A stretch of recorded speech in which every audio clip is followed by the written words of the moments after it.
പേരാമ്പ്ര ഇടത് കോട്ടയാണോ? അങ്ങനെയല്ല.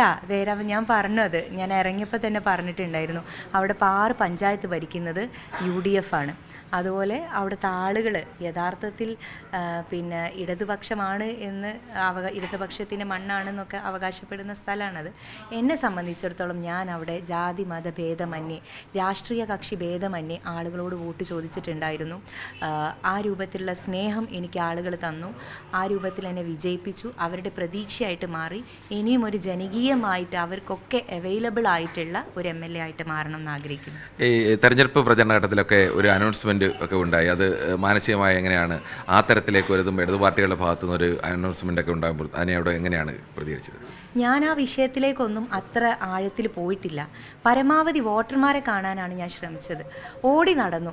മണ്ഡലത്തിനെ കുറിച്ച് നിങ്ങൾക്കറിയാമല്ലോ, ഒരുപാട് മലപ്രദേശങ്ങളുണ്ട്, പുഴകളുണ്ട്, വയലുകളുണ്ട്. അങ്ങനെ എല്ലാം കൂടിയിട്ടുള്ള മിക്സായിട്ട് വളരെ മനോഹരമായിട്ടുള്ള ജിയോഗ്രഫിക്കൽ റീജിയനാണ് പേരാമ്പ്ര എന്ന് പറയുന്നത്. അപ്പം മാക്സിമം ആളുകളിലേക്ക് എത്താനുള്ള ശ്രമം നടത്തി. അപ്പോൾ ഇത്തരത്തിലുള്ള വാദങ്ങളും പ്രതിവാദങ്ങളും ഒക്കെ പുറത്തായിരുന്നു നടന്നിരുന്നത്. അകത്ത് ആളുകളുടെ മനസ്സിൽ അതൊന്നും ഇല്ല എന്ന് ഞാൻ അന്നേ പറയുന്നുണ്ടായിരുന്നു.